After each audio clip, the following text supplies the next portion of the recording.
হয়ে গেল।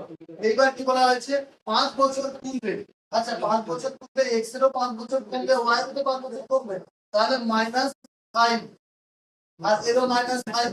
এরপরে যে অনুপাতটা দাঁড়াইছে সেটা কত দাঁড়িয়েছে না 5:7 সমান 5:7। এবার কোনাকুনি গুণ করে নাও, গুণ করলে কি হবে 7 3 21x - 35 সমান 5 4 20x - 25, তাই না? এবার এদিকে x টা এদিকে আসবে 21x - 20x সমান 35 - 25 সমান x সমান কত?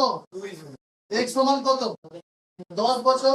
তাহলে x সমান 10 বছর বলে আমাকে কি চেয়েছে না y এর বর্তমান বয়স চেয়েছে। y এর বর্তমান বয়স কি করে 4 গুণিত 10 সমান কত? 40 বছর। তাহলে y এর বয়স কত? বর্তমান বয়স 40 বছর, তাই না? তারপরে দেখো, এটা দেখো ভালো করে, তুই কে বুঝতে পারিস কি বল, তুই বুঝতে পেরেছিস? অযথা বুঝতে পেরেছিস? কাগজটা বুঝতে পেরেছিস তো? না বুঝতে পারলে বলবি, লজ্জা পাওয়ার কিছু নেই।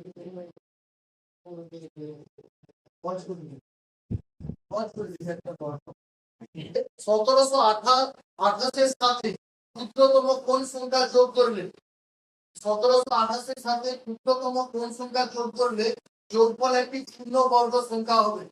যোগফল একটি পূর্ণবর্গ সংখ্যা হবে মানে কি সাগর? পূর্ণবর্গ সংখ্যা কোনগুলো? পূর্ণবর্গ সংখ্যা কোনগুলো? এর আকাংশ পূর্ণবর্গ সংখ্যা কোনগুলো? হ্যাঁ, পূর্ণবর্গ সংখ্যা জানিস? হ্যাঁ হ্যাঁ, কোনগুলো? একটা নাম্বার বল, যেমন 16 25 9, এগুলো কি পূর্ণবর্গ সংখ্যা বা পারফেক্ট স্কয়ার নাম্বার? তাহলে কোশ্চেনটা এখানে কি বলেছে?